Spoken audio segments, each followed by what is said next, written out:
सुलोचना की सहायता और मेघनाद के शौर्य से रावण का विद्युत जीवा को पाने का लक्ष्य पूर्ण होने जा रहा था।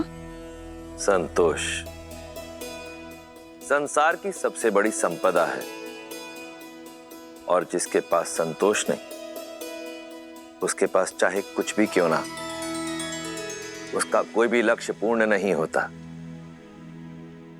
पाताल लोक में जाने के पीछे रावण की मंशा केवल अपने शत्रु विद्युत जीवा के प्राण हरना ही नहीं थी, अपितु उसे कुछ और भी चाहिए था। वहीं दूसरी ओर थे श्री राम, जिन्हें इस बात का संतोष था कि उन्होंने अपने पिता दशरथ और रघुकुल की मर्यादा का मान रखा था। जहां रावण सब कुछ पाने की इच्छा से अधर्म के मार्ग की ओर बढ़ रहा था, वहीं श्री राम सब कुछ त्याग कर धर्म के मार्ग की ओर बढ़ रहे थे।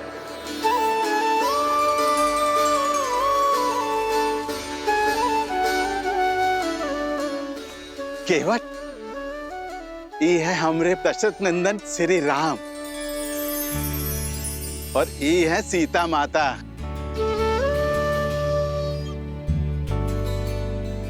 और वो है लक्ष्मण भैया। इको गंगा पार कराने का दायित्व अब तुम्हारा है। भली प्रकार से जाना था इन्हें। भगवान शिव का धनुष उठाकर भंग करने वाले राम।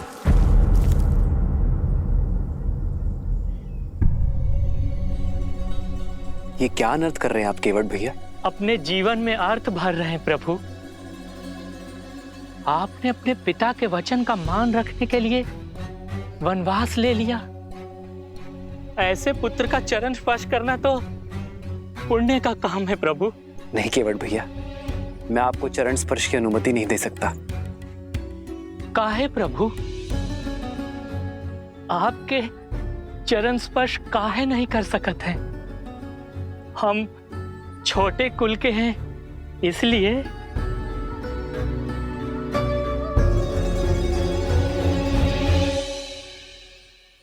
नहीं केवट भैया, क्योंकि आप आयु में मुझसे बड़े हैं इसलिए। मनुष्य से कुल बनता है, कुल से मनुष्य नहीं। और जैसे स्वयं प्रभु जीवों को संसार का सागर पार करवाते हैं, वैसे ही आज आप हमारे लिए हैं। हमें गंगा पार करवा दीजिए केवट भैया, आप हमारे लिए आदरणीय हैं।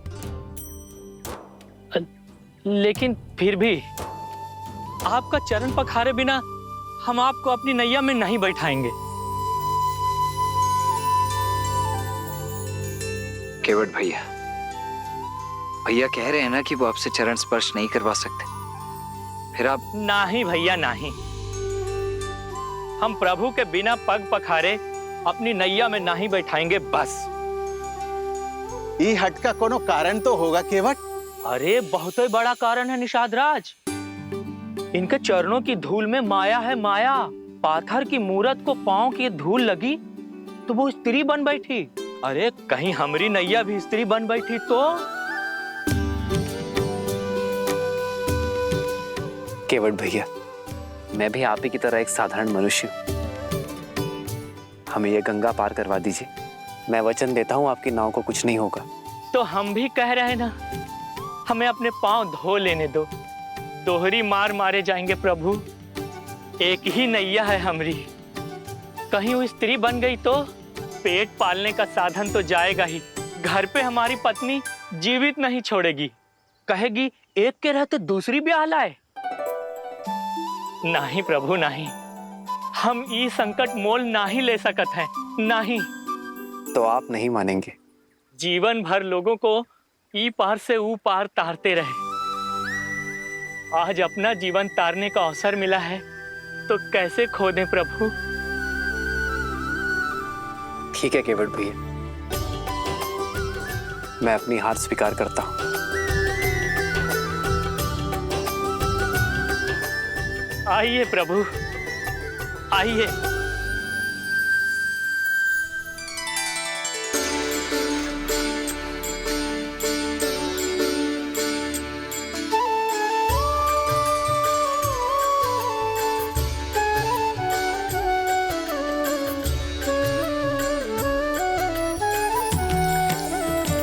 भज मन राम चरण सुखदाई, भज मन राम चरण सुखदाई, भज मन राम चरण सुखदाई, भज मन राम चरण सुखदाई, भज मन राम चरण सुखदाई, भज मन राम चरण सुखदाई।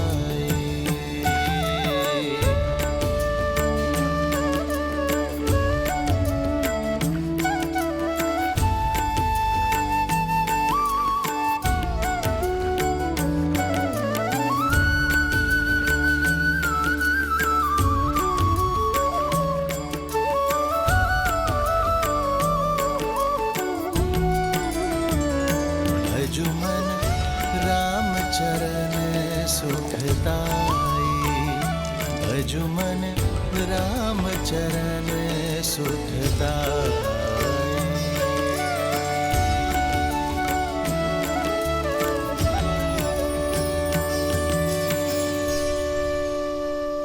लीजिए प्रभु, आपकी गंगा धारा पार हो गई और आपकी सेवा करके हमारी जीवन धारा भी। आपकी सहायता के लिए बहुत बहुत धन्यवाद केवट भैया। इसे स्वीकार कीजिए। नहीं प्रभु नहीं, हम ही नहीं ले सकते हैं। लेना तो होगा केवट भैया, ये कार्य आप अपने परिवार के लिए करते हैं, पारिश्रमिक तो लेना होगा। प्रभु, कुछ कार्य परिवार के लिए नहीं, आत्महित के लिए किए जाते हैं प्रभु। एक बड़े भाई की भांति आपने हमारी सहायता की है। ये छोटा भाई बड़े मन से एक बड़े भाई को भेंट देना चाहता है, मना मत करिए केवट भैया।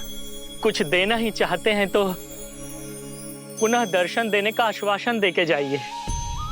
आप वचन दीजिए कि जब 14 वर्ष का वनवास काट कर लौटेंगे तो आपकी नैया हम ही खेएंगे प्रभु। वचन दीजिए।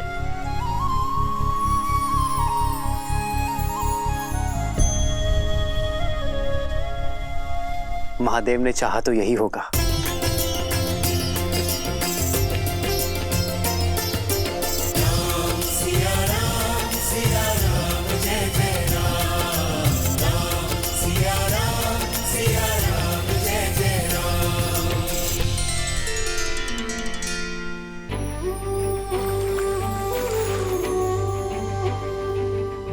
हे गंगा मैया, आप पावन पतित हो, हमें इतनी शक्ति और आशीष देना कि हम अपने धर्म मार्ग से कभी पतित ना हो।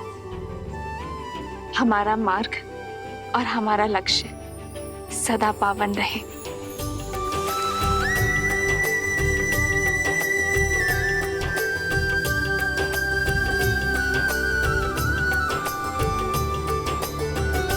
आओ सीता।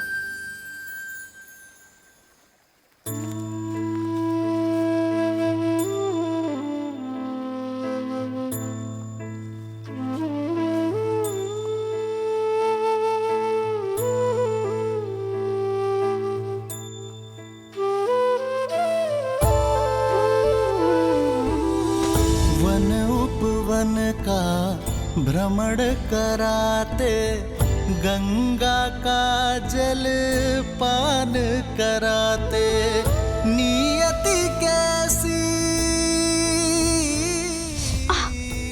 सीते। कैसी विपदा लाई, नियति कैसी विपदा लाई। राम सिया राम, सिया राम जय जय राम। राम सिया राम, सिया राम जय जय राम। राम सिया राम, सिया राम जय जय राम। राम सिया राम, सिया राम जय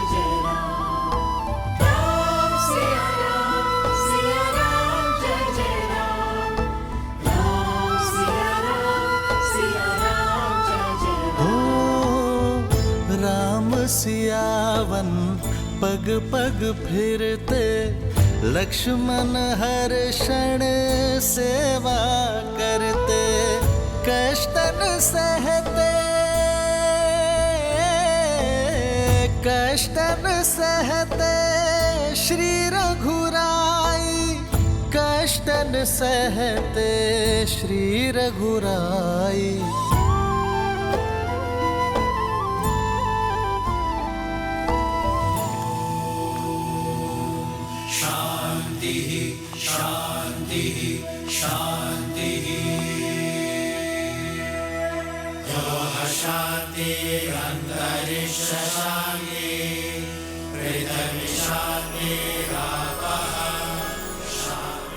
प्रणाम। आप लोग कौन हैं? महाराज दशरथ का पुत्र राम। कुमार राम? नहीं, सन्यासी राम। ऋषि भारद्वाज की दर्शन अभिलाषा से आया हूं। स्वाहा। कीजिए गुरुदेव, कुमार राम आए हैं।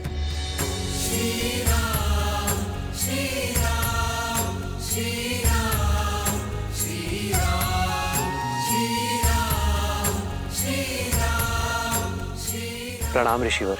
आयुष्मान भव।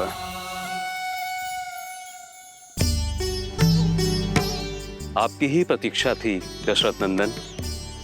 आइए, आपका स्वागत है। नीति बड़ी क्रूर है। विश्वास नहीं होता कि मेरे परम मित्र, धर्म के अनुयायी महाराज दशरथ के हाथों इतना बड़ा अन्याय हो गया। पिताश्री ने कोई अन्याय नहीं किया ऋषिवर। मेरी ही इच्छा थी कि रघुकुल की मर्यादा के साथ न्याय हो। मेरी ही अभिलाषा थी कि आप जैसे परम संतों के दर्शन का सौभाग्य मिले। स्थित प्रज्ञ हो तुम राम। तुम्हारा यही गुण तुम्हें विशेष बनाता है। अशुभ में भी शुभ ढूंढ लेते हो। तुम्हारा ये धैर्य, ये संयम शब्दों से परे है। कहो राम, धर्म की इस यात्रा में मैं क्या योगदान दे सकता हूं? अपना मार्गदर्शन देकर ऋषिवर। आप वन वनस्पति और वन जीवन के ज्ञाता हैं। हमें एक ऐसा स्थान बताइए जहां हम 14 वर्षों का वनवास काट सके। कहीं और क्यों जाना राम? चाहो तो 14 वर्ष का वनवास यहां बिता सकते हो। इस कृपा के लिए आभार, किंतु आपकी सेवा करने का सुअवसर मेरे भाग्य में नहीं है। ऐसा क्यों राम? प्रयाग की ये पावन धरा तो सोए भाग्य को भी खोल देती है। निसंदेह ये स्थान अलौकिक है, पावन है, किंतु अयोध्या के निकट है। यदि अयोध्या वासियों को हमारे यहां रहने की भनक लग जाए तो वो हमसे मिले बिना नहीं रह पाएंगे ऋषिवर, और इससे आपके आश्रम की शांति भी भंग होगी और मेरा उद्देश्य भी पूर्ण नहीं हो पाएगा। इसलिए आप हमें एक ऐसा स्थान बताएं जहां एकांत का संतोष मिले और ऋषियों की सेवा का सुख भी। तो फिर दंडक वन की ओर जाओ राम, जहां तुम्हें ऋषियों की सेवा का अवसर भी मिलेगा और उन्हें सताने वाले, उनकी साधना में विघ्न डालने वाले राक्षसों के अंत का पुण्य भी। जिस प्रकार तुमने वन को ताड़का के आतंक से मुक्त किया, वैसे ही दंडक आरण्य का भी उद्धार करो। मैं अभी तुम्हारे लिए मानचित्र बना देता हूं।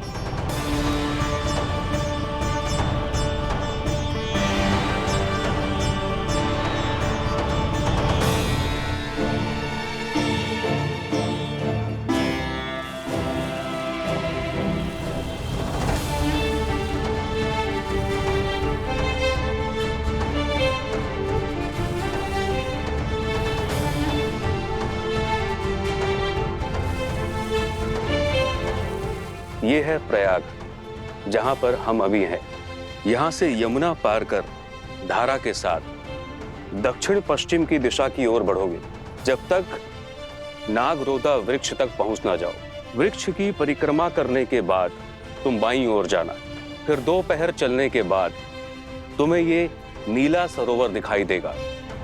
यहीं से फिर दक्षिण पश्चिम दिशा में कुछ कोस चलने के बाद तुम पहुंच जाओगे चित्रकूट, दंडक अरण्य का प्रवेश द्वार, जो यहां से 30 कोस दूर है। वहां तुम्हें केवल वानर और वन्य जीव मिलेंगे, कोई मनुष्य नहीं मिलेगा वहां। राम, तुम्हें अपने वनवास का आरंभ वहीं से करना चाहिए, क्योंकि वहां एक और महान उद्देश्य तुम्हारी प्रतीक्षा कर रहा है। राम,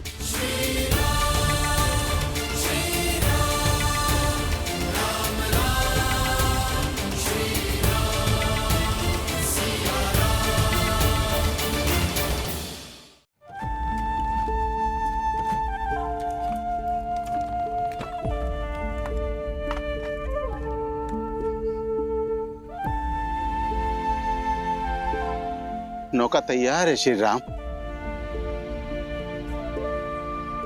पिता को संतान से और राजा को अपनी प्रजा से दूर नहीं होना चाहिए। जाइए निषाद राज, आपकी संतान, आपकी प्रजा आपकी प्रतीक्षा कर रही है। हमारा साथ यही तक था। ऐसा ना कहिए,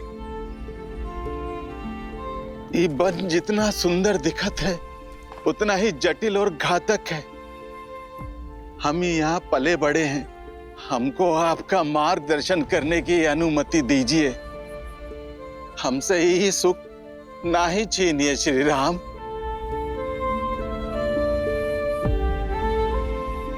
आशा का टूटना कई बार आवश्यक होता है निषाद राज। जब आशा का बीज फूटता है, टूटता है,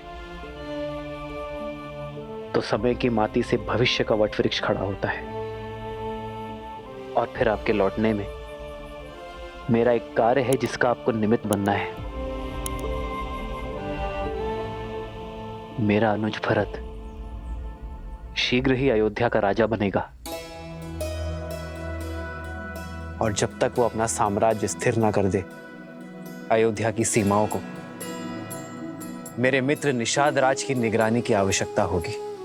काहे इतना कठिन मार्ग चुन रहे हैं श्री राम? धर्म का मार्ग है निषाद राज, इतना सरल कैसे हो सकता है? जिस प्रकार भट्टी में लोहा तपकर और दृढ़ बनता है और सोना कुंदन, वैसे ही कठिनाइयां एक पुरुष को पुरुषोत्तम बनाती हैं। जाइए, अपना धर्म निभाइए, अपनी प्रजा की सेवा कीजिए, और हाँ, हमारे मार्ग के बारे में किसी से कुछ मत कहिएगा, किसी को हमारे पीछे मत आने दीजिएगा। जैसी आज्ञा श्री राम। ये गुहा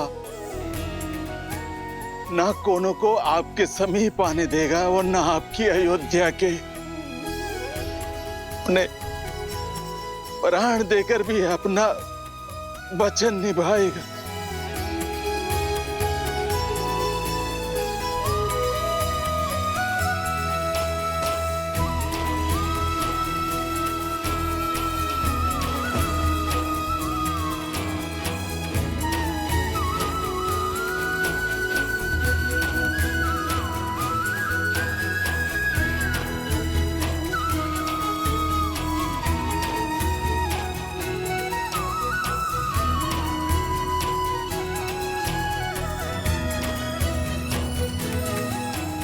आपका बहुत बहुत धन्यवाद निषाद राज।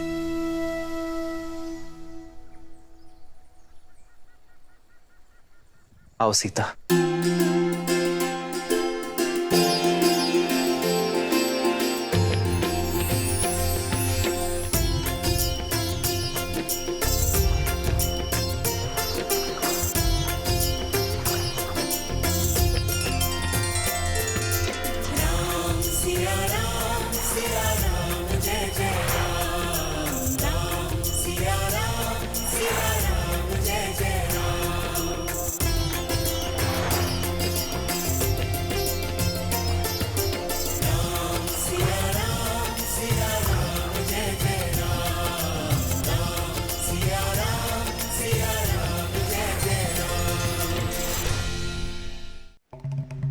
महादेव, ऋषि भारद्वाज किस उद्देश्य की बात कर रहे थे? ऐसा क्या होने वाला है चित्रकूट में श्री राम के साथ? देवी, श्री राम की चित्रकूट यात्रा का उद्देश्य मैं उचित समय आने पर आपको अवश्य बता दूंगा, परंतु अभी आप धैर्यपूर्वक ये सुनिए कि पाताल लोक जाने के पीछे रावण का मुख्य उद्देश्य क्या था।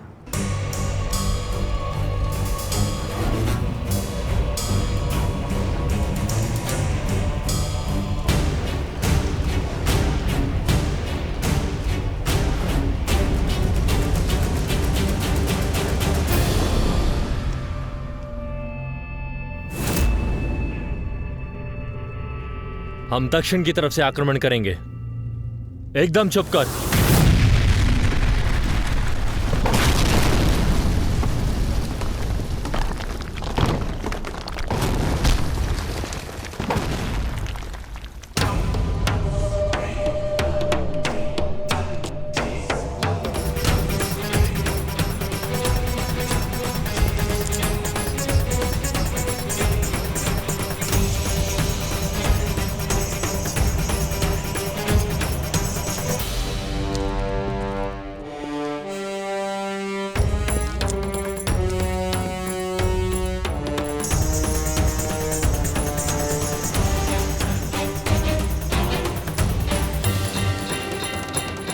लंका का स्वर्ण सपना देखने का समय समाप्त हुआ।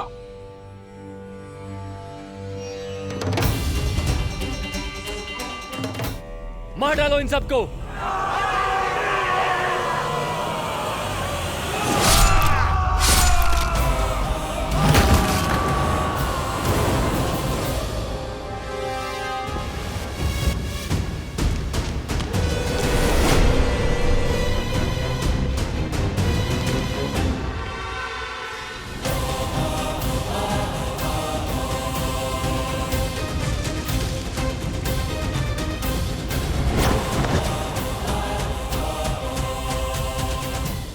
संसार भूल जाता है कि दशानन का एक और शीश है। मैं मेघनाथ इस संसार में जब भी कोई मेरे पिताश्री के विरुद्ध खड़ा होगा, सबसे पहले मुझे अपने सामने पाएगा। मेघनाथ, मैं तुम्हारा संबंधी हूं। इसमें कोई संशय नहीं है कि संबंधी होने के नाते आप आदर के पात्र थे, किंतु जिस क्षण आपने मेरे पिताश्री को ललकारा, उन पर प्रहार करने का दुस्साहस किया, उसी क्षण आप केवल और केवल मेरे शत्रु बन गए। और ये इंद्रजीत कभी अपने शत्रुओं पर दया नहीं करता। तुम्हें मेरी शक्ति का अनुमान नहीं है।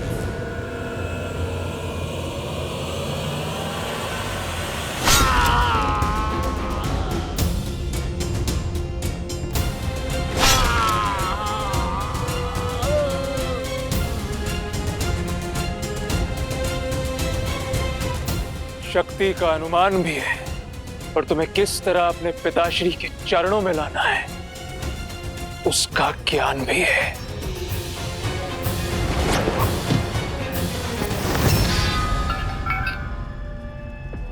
बहुत खेल खेल लिया विद्युत जीवा,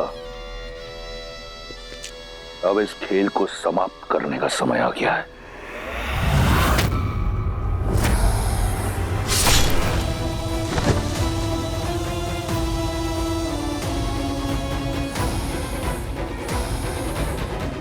हम जो चाहते थे वो हमने पा लिया पिताश्री।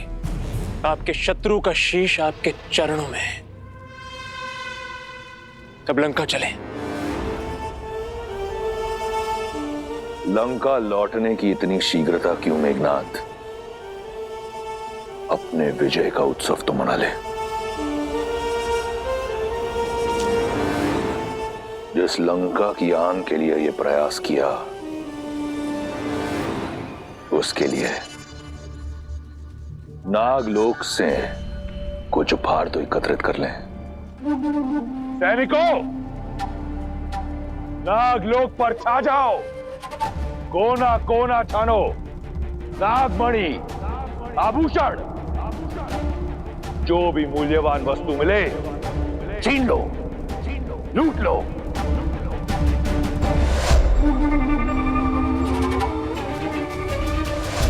ये पाप मत कीजिए पिताश्री। नागमणि में नागों के प्राण, उनकी शक्ति बसती है। इसमें कोई पाप नहीं। लंका की सुरक्षा, लंका की समृद्धि मेरा धर्म है, और अगर उसके लिए कुछ नागों का बलिदान होता है तो इसमें कुछ अनुचित नहीं। नहीं पिताश्री, नहीं। सुलोचना भी इसी लोक से है। इस नाते नाग हमारे संबंधी हुए और हम उनके अतिथि हैं। ये नागलोक में लूटपाट करना अतिथि धर्म के विरुद्ध है पिताश्री। अपने ससुराल से जमाई का भेंट लेना किसी मर्यादा के विरुद्ध नहीं। समझने का प्रयास कीजिए। मैंने तुम्हें यहां अपनी इच्छा की पूर्ति के लिए बुलाया, तुम्हें मुझसे प्रश्न करने की अनुमति नहीं। जैसा कहता हूं वैसा करो, जाओ। जो आज्ञा पिताश्री।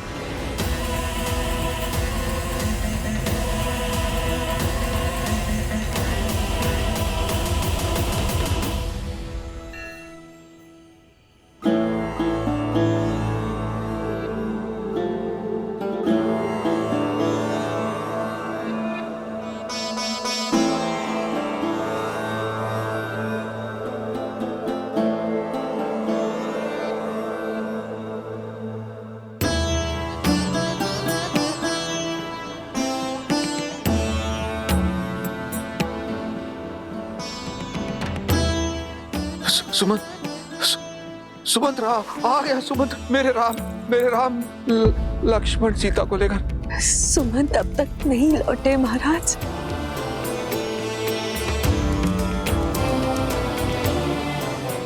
अर्थात अभी तक नहीं लौटे तो वो राम और सीता को लेकर ही आएंगे वापस। हाँ महाराज। मेरे राम पिताश्री।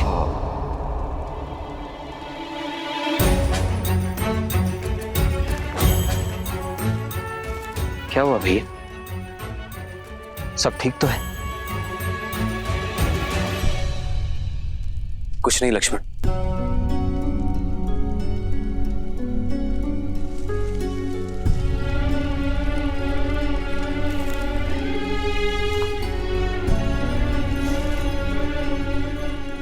भाई को कुछ नहीं बताया कि उसे चिंता होगी, पर बाहर से तो अपनी मन की पीड़ा बांट सकते हैं ना आर्य। एक स्वप्न ने मुझे विचलित कर दिया सीता। ऐसा लगा जैसे पिताश्री मुझे पुकार रहे हैं।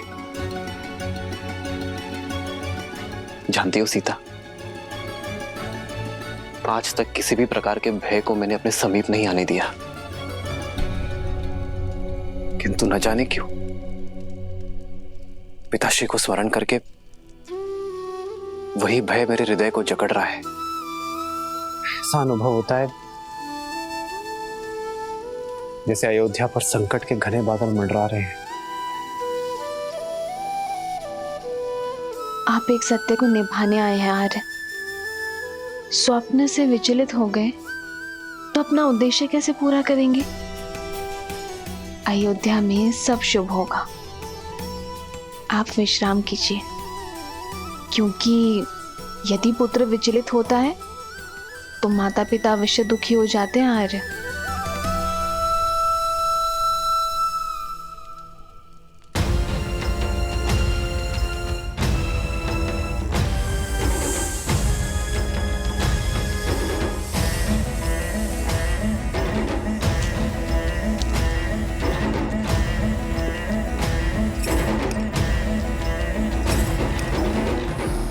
उत्तम, अति उत्तम।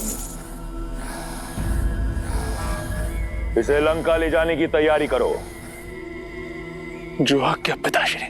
तुम्हारे पिता की आज्ञा ही तुम्हारे नाश का कारण होगी।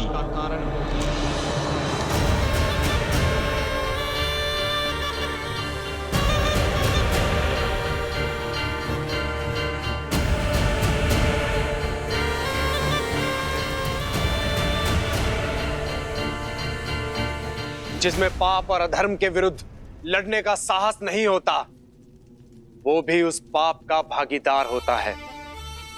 मन तो करता है कि अपना सारा विष इसी क्षण तुम्हारे शरीर में भर दूं, किंतु सुलोचना मेरी दत्तक पुत्री है, मैं उसे अपने हाथों से विधवा नहीं कर सकता। इसलिए मैं नागराज वासुकी तुम्हें यह श्राप देता हूं कि जिस प्रकार तुम्हारे पिता के आदेश से मेरे लोग मर रहे हैं, वैसे ही एक दिन तुम भी अपने पिता के आदेश से ही मृत्यु को प्राप्त होगे। तुम्हारा ही पिता तुम्हारी मृत्यु का कारण बनेगा। वासुकी, मेरे समक्ष मेरे पुत्र को श्राप देने का दुस्साहस गजानन हूं मैं। काल भी मेरा दास है। इन्हें जाने दीजिए पिताश्री, हम पहले ही बहुत पाप कर चुके हैं।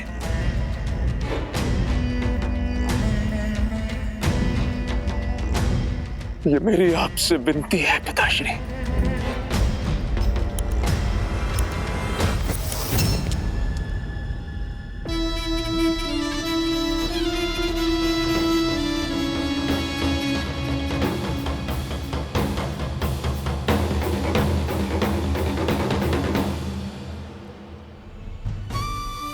चल किया है हमारे राम ने हमारे साथ में।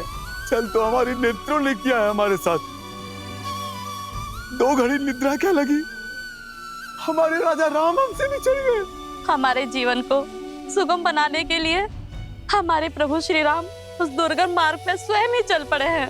हमारे राम हमें छोड़कर चले गए, इतने निष्ठुर कैसे हो सकते हैं।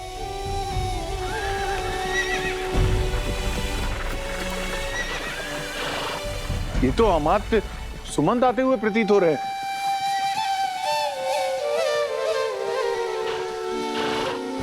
हमारे प्रभु लौट रहे हैं।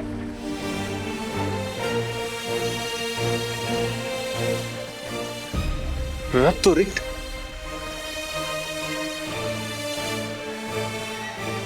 रथ पे तो केवल अमात्य हैं, हमारे राजा राम नहीं है। नहीं आए हमारे राजा राम, नहीं आए हमारे राजा।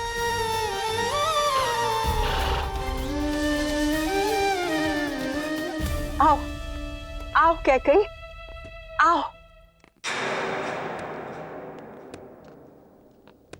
मंत्रा, हाँ? तुम मुझे रात्रि के इस पहर यहाँ क्यों लाई हो? उस सत्य का आभास कराने जो अब तक मेरा स्वप्न था। तुम्हारे निर्णय का परिणाम तुम्हें दिखाने। वो देखो, अवध का राज सिंहासन, जिस पर बैठने की कामना कभी इंद्र भी करते होंगे। कैकई, जरा सोचो, जब हमारा भरत उस सिंहासन पर बैठेगा तो क्या होगा। कितनी प्रसन्न होंगी तुम, कितना गर्व होगा तुम्हें। कैकई, तुम अपने कक्ष में अकेली बैठी कुर्सी रहती हो, ग्लानि में डूबी रहती हो, राम को वन भेजने के निर्णय पर संदेह करती हो। नहीं कैकई, नहीं, तुमने जो किया बिल्कुल सही किया, और भरत को अवध का नरेश बनाने में जो हो सकता है करो। अपने स्वप्न को संजोवो कैकई, अपने स्वप्न को संजोवो।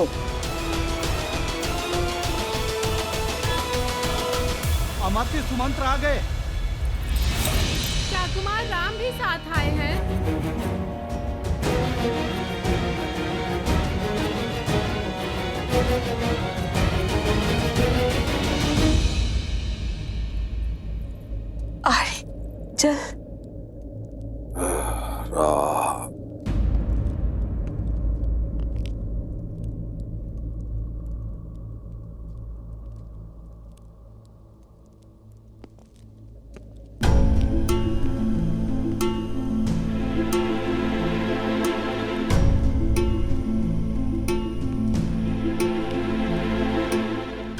सुमंत्र, सुमंत्र आगे आगे आगे, तुम मेरे राम को लेकर आए हो ना? हाँ, लक्ष्मण सीता कहाँ है वो? हाँ, आए हैं ना वो साथ में? हाँ।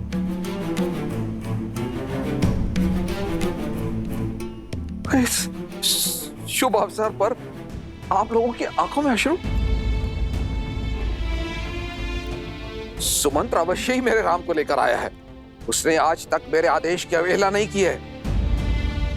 प्रतीत होता है राम सन्यासी वेश से बाहर आने में समय ले रहा। अब सुमंत, एक काम करो, राम से कहो कि युवराज के रूप में सज होकर आए और साथ में लक्ष्मण और सीता को भी लेके आए। मैं उनसे मिलने को आतुर हूं। जाओ जाओ जाओ, लेकर आओ उन्हें। खड़े क्यों हो सुमंत्र? जाओ ना, उनको लेकर क्यों नहीं आ रहे हो तुम? सुमंत्र, वो आए हैं ना सुमंत्र?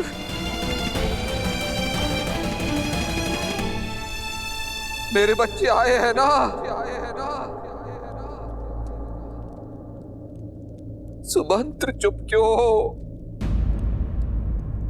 कहां है वो तीनों?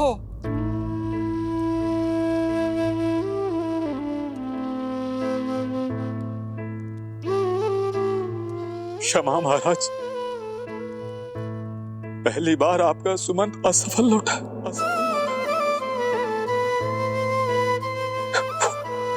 वो नहीं आया।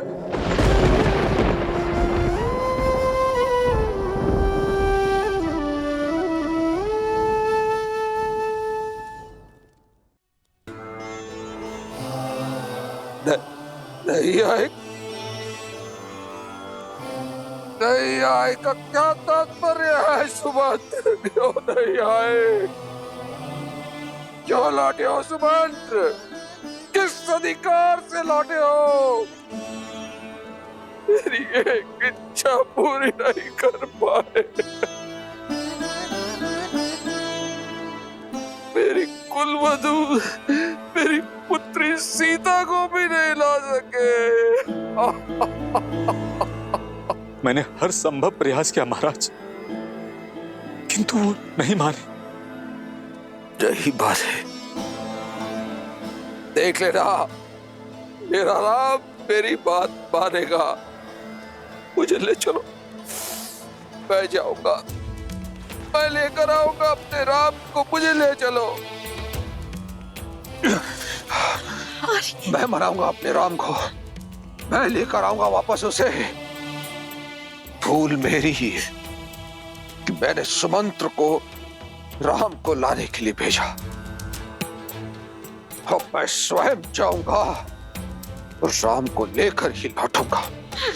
चलो सुमंत्र। आपके पुत्र हैं वो महाराज, रघुकुल के गौरव, रघुकुल के गौरव, नहीं लौटेंगे, नहीं लौटेंगे।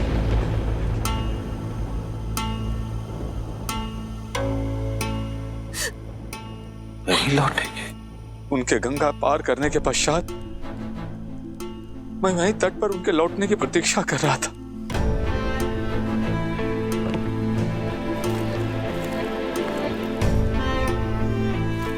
सुमंत, आप लौटे नहीं?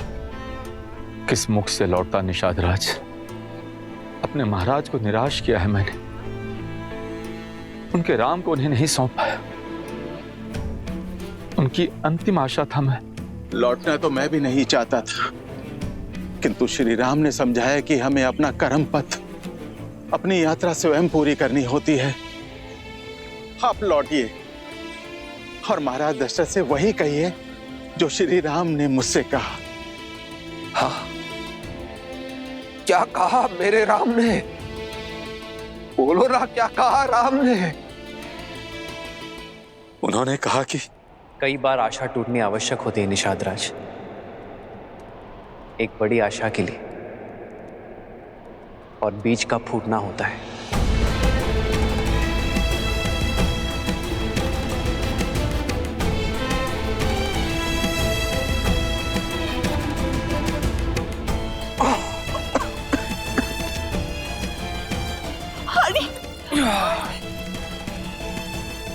राम राम राम।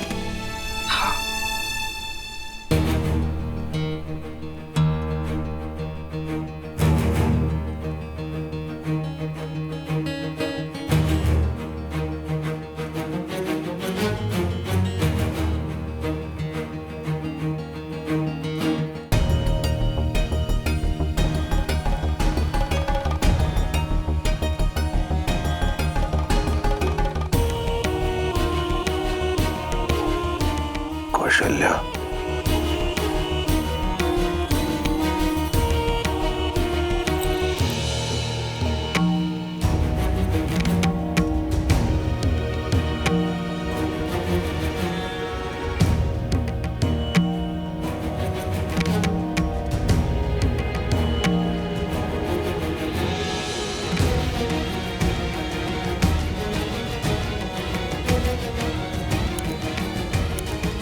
कौशल्या, हाय, मेरा अंतिम समय आ गया है, समय आ गया है।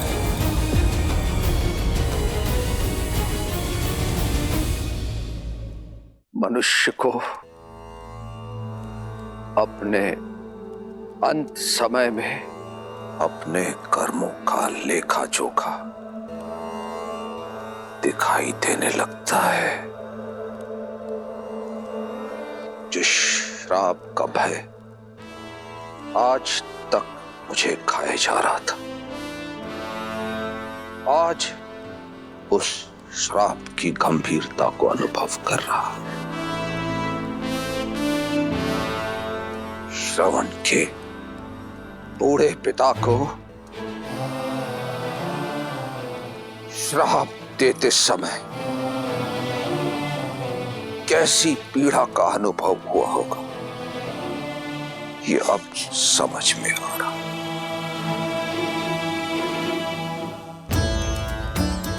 दृष्टिहीन माता पिता से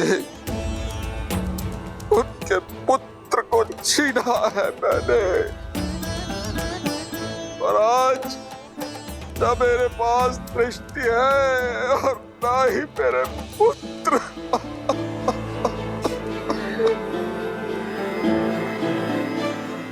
से दृष्टिहीन माता पिता को उनका पुत्र पानी नहीं मिला।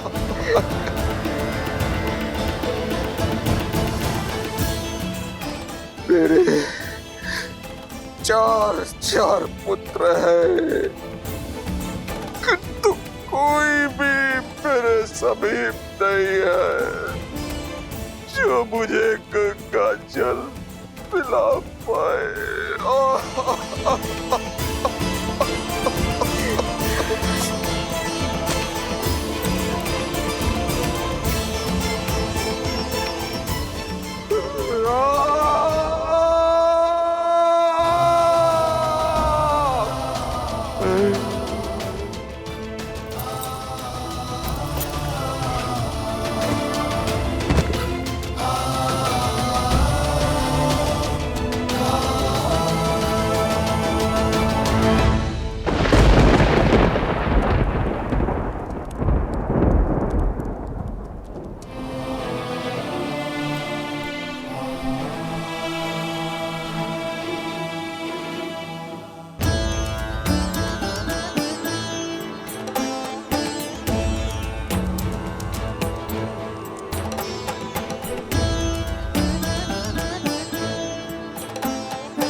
दशरथ पावा, अंड अनेक सुझावा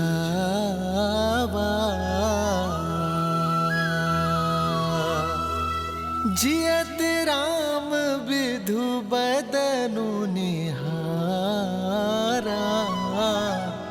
राम बिरहा करि मरनु सवारा।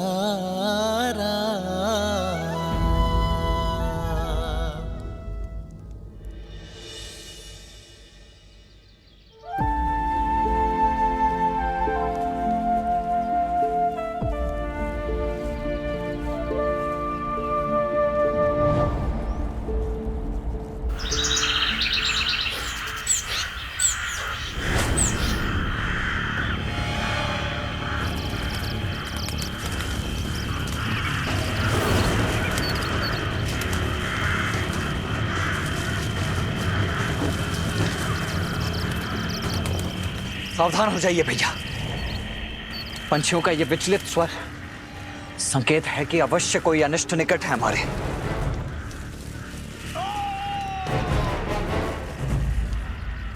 किसी मनुष्य का स्वर है ये, जैसे कि बहुत पीड़ा में हो।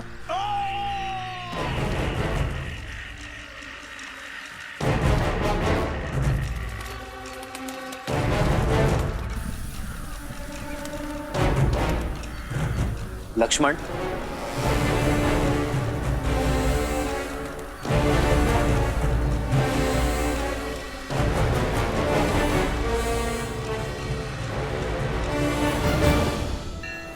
बात नहीं है, तुम्हारे दुस्साहस का दंड है ये ढोंगी। हमारे वन में आकर यज्ञ कर कर इसे अपवित्र करते हो।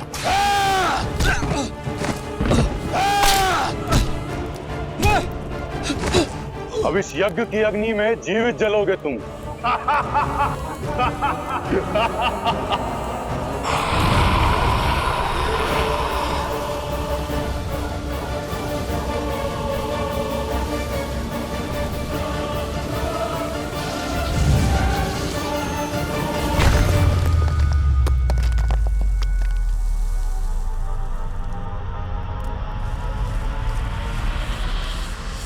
कौन है?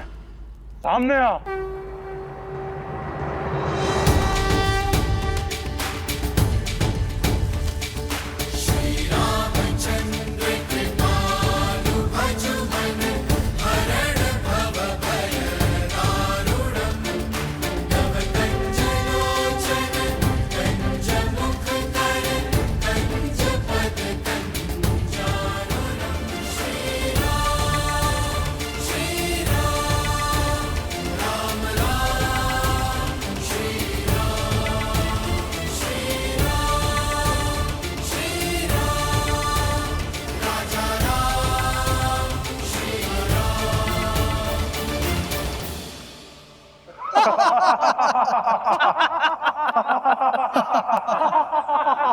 ओ, ये तो वनवासी बालक है।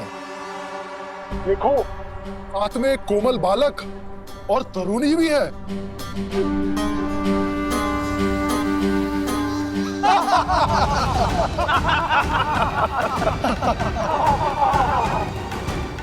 हमारे वन में हमें ललकार कर बहुत बड़ी भूल कर रहे हो नादान बालक। इन्हीं ऋषियों के साथ तुम्हारी भी आहुति देंगे। अभी एक क्षण में ज्ञात हो जाएगा कि कौन किसकी आहुति देता है। लक्ष्मण,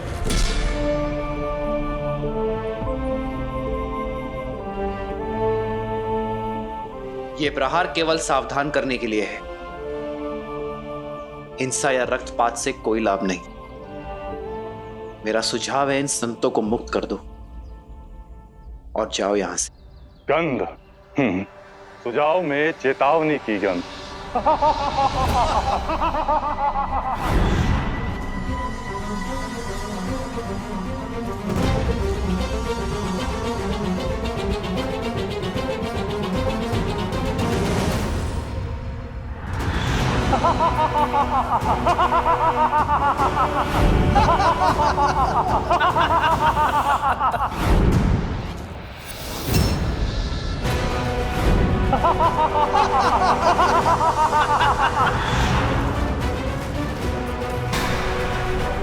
सीते,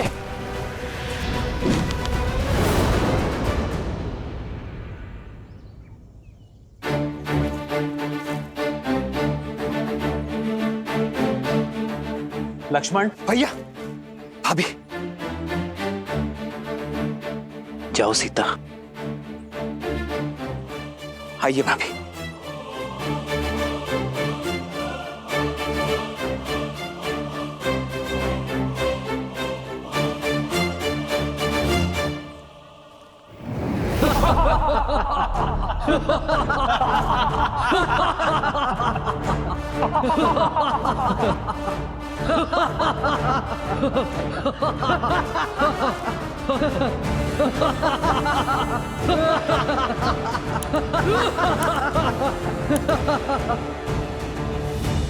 संदेश उचित था मेरा। कदाचित भाषा समझनी है, भाषा बदलनी होगी।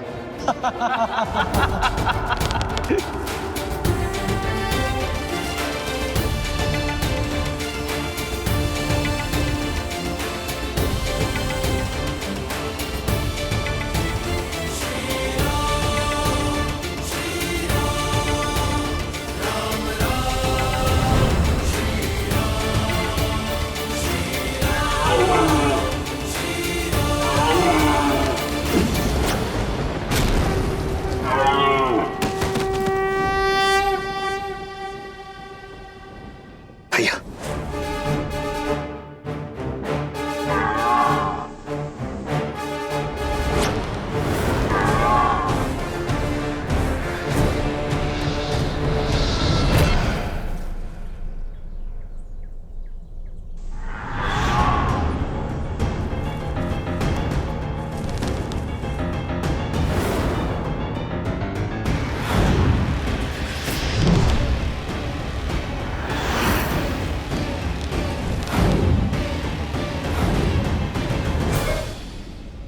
भैया, ये राक्षस तो माया युद्ध में प्रशिक्षित है।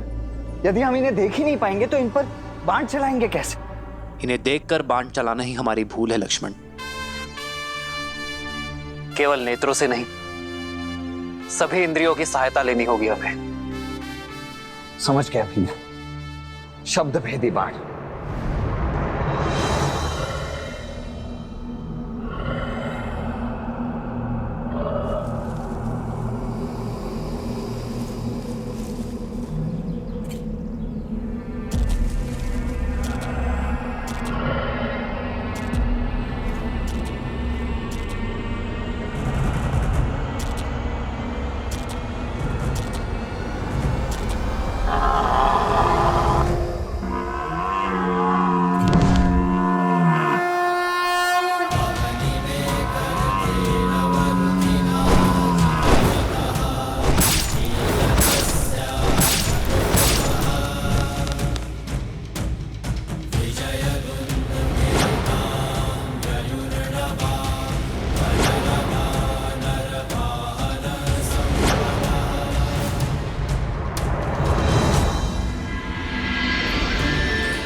हमें इन मायावी राक्षसों के आतंक से मुक्त करने के लिए बहुत बहुत धन्यवाद। क्या हम हमारे तारणहार का परिचय जान सकते हैं? ऋषिवर, मैं अयोध्यापति दशरथ नंदन राम। राम, वही राम जिन्होंने ताड़का और अहिल्या का उद्धार किया, शिव धनुष भंग किया? जी हाँ ऋषिवर, वही दशरथ नंदन श्री राम। आज सारे तपों का फल मिल गया। यदि कोई आपत्ति ना हो, इस चित्रकूट वन में रुककर हम ऋषियों का भी उद्धार करें। हमें इन दुष्ट राक्षसों के प्रकोप से बचाए प्रभु। संतों की सेवा मेरी नियति है, आपत्ति नहीं। हम यही रुकेंगे ऋषिवर। क्या करना है जानते हो ना लक्ष्मण? जी भैया, भली भांति जानता हूं। वही जो हमने ताड़का और सुबाहु के साथ किया था। क्योंकि राक्षसों को भी विधाता ने उन्हीं पंच तत्वों से बनाया है जिनसे हम बने हैं। इसीलिए प्रत्येक जीव का अंतिम संस्कार रीति पूर्वक होना ही चाहिए, है ना भैया? शोक बिकल सब रोवहीं रानी, रूप सीलु बलु तेजु बखानी, करहि बिलाप अनेक प्रकारा, परहि भूमि तल बारहि बारा,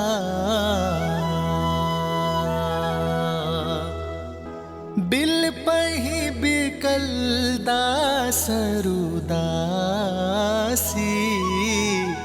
घर घर रुदनु बरहि पुरबासी।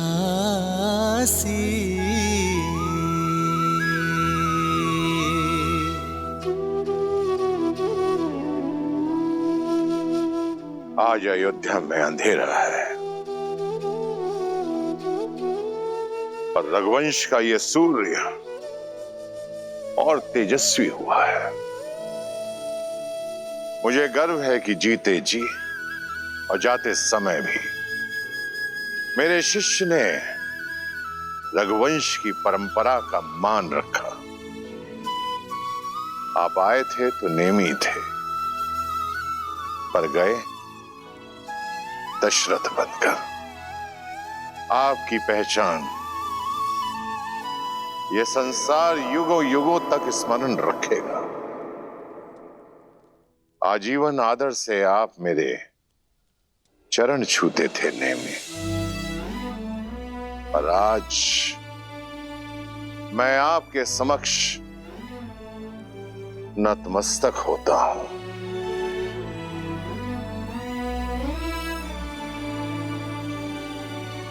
जिन्हें परम धाम जाना था वो तो चले गए आचार्य, पर जो यहां है उन्हें सांसारिक नीतियों का तो पालन करना होगा। मेरा अभिप्राय महाराज की अंत्येष्टि से है। शास्त्रों के अनुसार पिता को अग्नि ज्येष्ठ पुत्र ही देता है। फिर तो इसी क्षण कुमार राम को वनवास से लौटा लाना चाहिए, जो कि असंभव प्रतीत होता है। किंतु क्या पता पिता की मृत्यु का समाचार सुनकर वो लौट आए। उन्हें उनका न्यायोचित स्थान देना ही महाराज को सच्ची श्रद्धांजलि है। वैसे भी नीति अनुसार सिंहासन अधिक दिन तक रिक्त नहीं रहना चाहिए। राज्य संचालन के लिए राजा का होना आवश्यक है। जो किसी की सांसों की डोर टूटने पर वचन की डोर तोड़ दे, वो रघुवंशी नहीं हो सकता। हम किसी भी प्रकार 14 वर्ष के वनवास से पूर्व राम, सीता और लक्ष्मण को वापस नहीं ला सकते। लौटने की व्यवस्था कुमार भरत की करनी होगी, क्योंकि महाराज के वचन के अनुसार अब भरत ही युवराज है। जी, किंतु भरत और शत्रुघ्न को आने में तो कई दिन लग जाएंगे। इतने दिनों तक मृतदेह को अंत्येष्टि के बिना रखना उचित होगा। अवश्य, क्योंकि यही परिस्थिति की मांग है। महाराज का शवलेप किया जाएगा।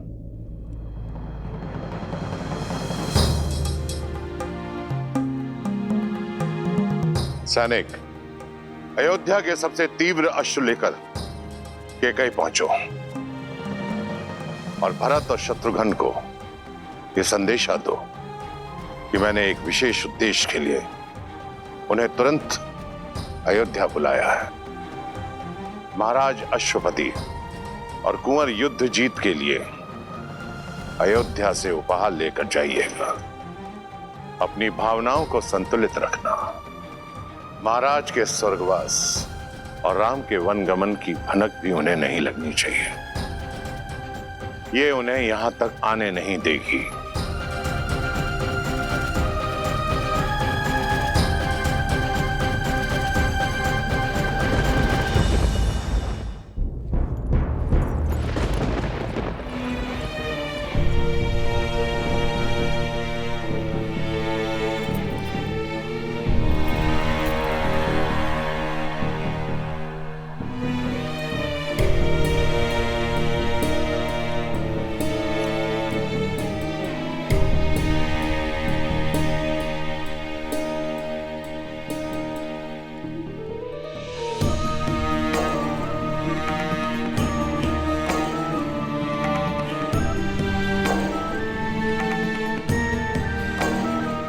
कैकई सुना तुमने? आचार्य वशिष्ठ ने भरत को अयोध्या वापस बुलाने का आदेश दे दिया है। इसका अर्थ समझती हो? मेरा भरत लौट रहा है, अयोध्या का होने वाला राजा लौट रहा है।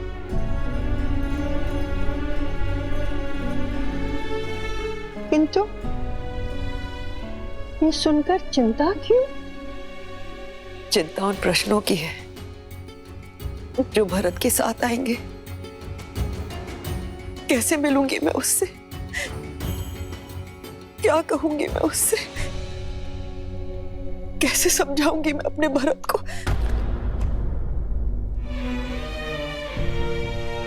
मंत्रा, भावनाओं के ज्वार में मैंने कहीं कुछ अनुचित तो नहीं किया ना? अनुचित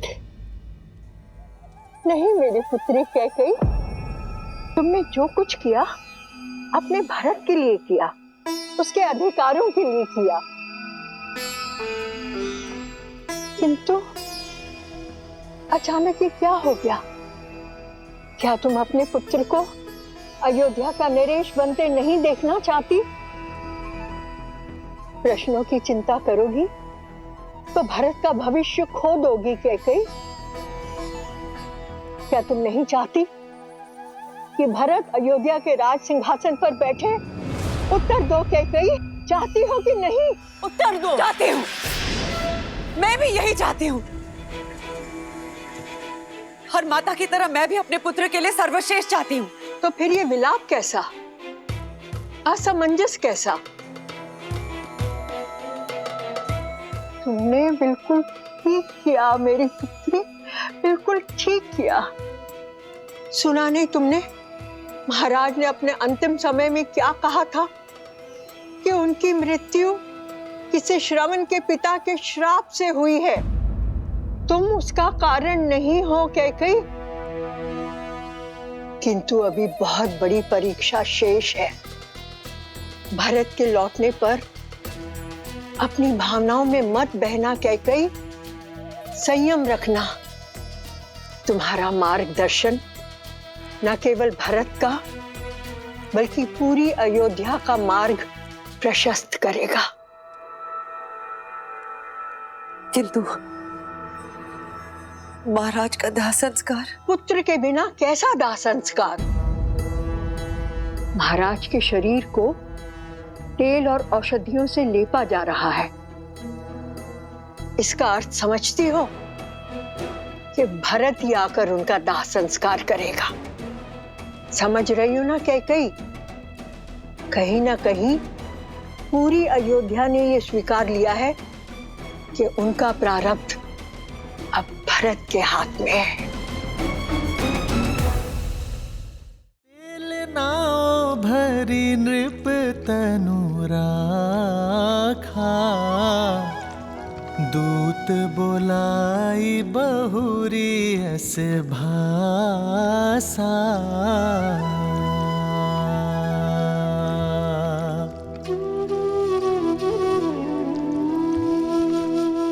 ठीक प्रकार से औषधि युक्त तेल में पूरा शरीर समा जाना चाहिए।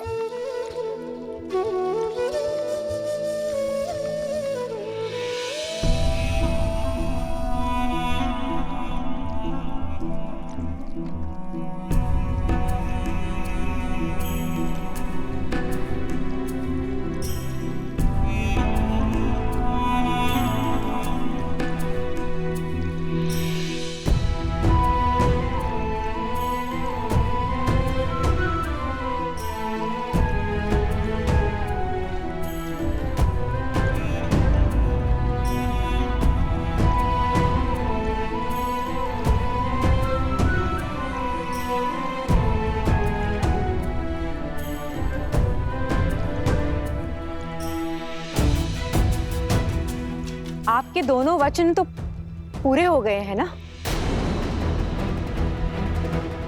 तो अब यहाँ पे क्या लेने आई हो? क्या अपनी लज्जा भी अपने पुत्र के साथ मायके भेज दी है? शांत हो जाओ सुमित्रा, शांत हो जाओ। क्षमा कीजिएगा दीदी, किंतु अयोध्या के प्रारंभ में ये पीड़ा नियति ने नहीं, कैकेयी दीदी की कूटनीति ने लिख दी है।